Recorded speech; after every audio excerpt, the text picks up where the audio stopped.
Could you address the Deputy Foreign Minister's comments to wrap up, suggesting that that Russia can deploy forces or wouldn't rule out deploying forces in Latin America? If Russia were to move in that direction, we would deal with it decisively. Russia has announced the possibility of a military deployment to Cuba and Venezuela if talks with the West on Ukraine fail to go their way, while warning the latest discussions with NATO were hitting a dead end. The Biden administration responded to threats from Russian officials, vowing a decisive response if it sees any evidence that the threat is real. In an apparent attempt to up the ante with the Biden administration, Sergei Ryabkov, who led Russia's delegation in a meeting with the US, told Russian television he could neither confirm nor exclude sending military assets to Cuba and Venezuela if talks fail. Speaking in an interview with a Russian TV, Ryabkov noted that it all depends on the action by our US counterparts, pointing to Russian President Vladimir Putin's warning that Moscow could take military technical measures if the US provokes the Kremlin and turns up military pressure on it. While voicing concern that NATO could potentially use Ukrainian territory for the deployment of missiles capable of reaching Moscow in just 5 minutes, Putin noted that Russian warships armed with the latest Zircon hypersonic cruise missile would give Russia a similar capability if deployed in neutral waters. Zircon, which Putin said flies at 9 times the speed of sound to a range of more than 1,000 kilometers, is hard to intercept and could be fitted with conventional or nuclear warheads.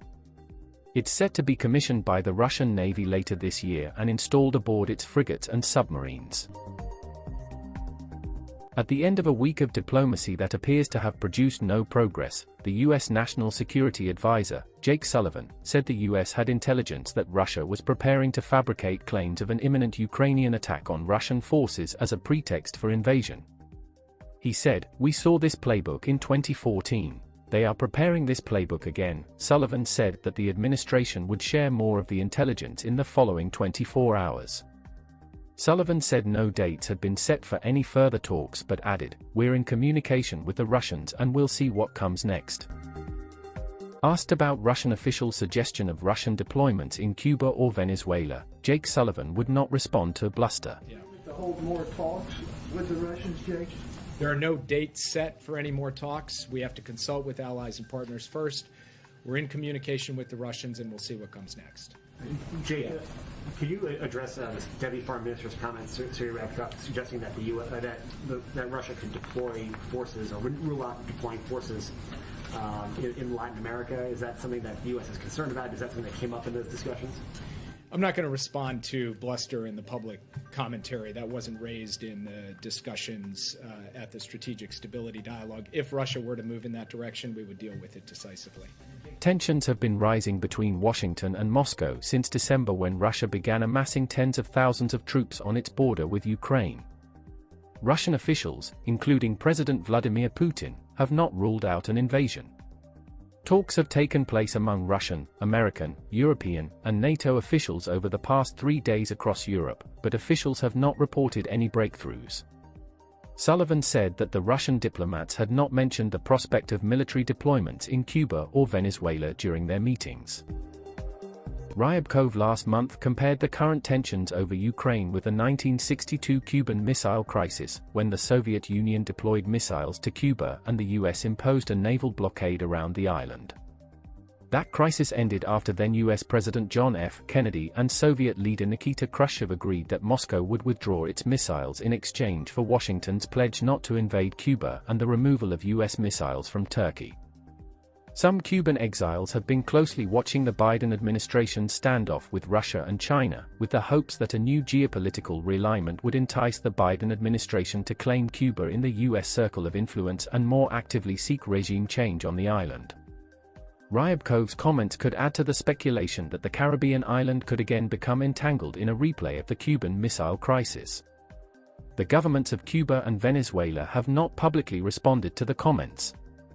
The Cuban embassy in Washington did not immediately respond to a request for comment. As tensions grew between Havana and Washington during the Trump administration, Russia has become closer to the communist island, approving loans and increasing military cooperation. A senior-level official of the Russian Ministry of Defense quoted by the U.S.-Cuba Trade and Economic Council estimated that a robust presence in Cuba would bring millions in spending for infrastructure upgrades of airports and ports. The Russian official estimated that the economic impact of having up to 2,500 Russian civilian and military forces in Cuba could bring $100 million annually to the Cuban government. Russia could also pay an additional fee to Cuban authorities as it did in the past for hosting the Lourdes intelligence listening post near Havana. In December 2018, Russia briefly dispatched a pair of its nuclear-capable Tu-160 bombers to Venezuela, in a show of support for Venezuelan President Nicolas Maduro amid Western pressure. Russia also increased its economic involvement in the oil sector in Venezuela, helping the country skirt U.S. sanctions. According to U.S. officials at the time, Russia also played a role in convincing Venezuela's Nicolas Maduro to stay in power when the opposition attempted to flip top military leaders in 2019. Venezuela's interim government led by Juan Guaido, which the United States recognizes as the country's legitimate authority, rejected Ryabkov's comments in categorical terms. The fact that a high-ranking official of that country has insinuated an action of this scale represents an absolute transgression to national sovereignty and the integrity of our territory, the interim government said in a statement. Venezuela cannot be used as a pawn in a geopolitical game between the powers of the world. In Moscow, the Kremlin spokesman, Dmitry Peskov, said there could be a complete rupture in US-Russian relations if proposed sanctions targeting the Russian president, Vladimir Putin, and other top civilian and military leaders were adopted. Senate Democrats have also proposed targeting leading Russian financial institutions if Moscow sends troops into Ukraine. Peskov criticized the proposals as an attempt to up the pressure on Moscow during the talks, saying it wouldn't work. He said, it concerned sanctions, which taking into account the inevitable adequate response, effectively amount to an initiative to rupture relations. Russian Foreign Minister Sergei Lavrov also denounced the proposed sanctions as a reflection of US arrogance, adding that Moscow expects a written response to its demands from the US and NATO next week in order to mull further steps.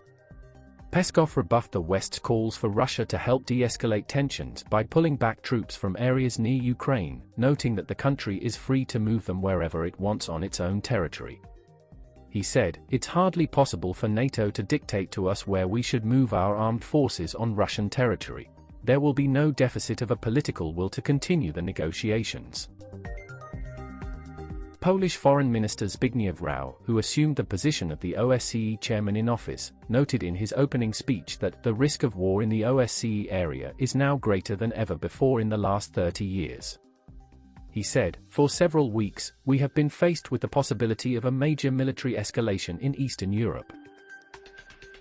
On the other side, NATO said it was willing to talk to Russia about arms control and missile deployments to avert the risk of war in Europe, but Moscow said the situation was very dangerous and the way forward was unclear. NATO Secretary-General Jens Stoltenberg said the alliance was willing to hold arms talks but would not allow Moscow to veto Ukraine's ambition to join NATO one day, a core demand on which Russia says it will not yield. He said, there is a real risk for new armed conflict in Europe. He also said, Ukraine is a valued and long-standing partner to NATO. We just addressed the evolving situation in and around Ukraine. Russia's military buildup continues, with tens of thousands of combat-ready troops, armed with heavy capabilities. Recently, NATO foreign ministers called again on Russia to remove its forces from Ukraine and from Ukraine's borders, demonstrate transparency, and de-escalate. Any further aggression against Ukraine would come at a high political and economic price. Russian Deputy Foreign Minister Alexander Grushko said Moscow was ready to talk about weapons deployment and verification measures, but would not allow its proposals to be cherry-picked. At a lengthy news conference, Grushko said Russia could not take seriously NATO's claim to be a defensive alliance that posed no threat to it, and said it would respond symmetrically to any attempt to contain or intimidate it. He said, if there is a search for vulnerabilities in the Russian defense system, then there will also be a search for vulnerabilities in NATO. Russia denies planning to invade Ukraine but says it needs a series of guarantees for its own security, including a halt to further NATO expansion and a withdrawal of alliance forces from Central and Eastern European nations that joined it after 1997. Consequently, Russia has strongly repeated its demand that NATO will not expand eastwards, despite the rejection of that by the military alliance amid a Russian troop buildup near Ukraine. Russian Foreign Minister Sergei Lavrov described Moscow's demands that NATO will neither expand nor deploy forces to Ukraine and other ex-Soviet nations as essential for the progress of diplomatic efforts to defuse soaring tensions over Ukraine. He argued that the deployment of NATO forces and weapons near Russia's borders poses a security challenge that must be addressed immediately. It is time to share your opinion. Can Russia deploy troops to Cuba and Venezuela?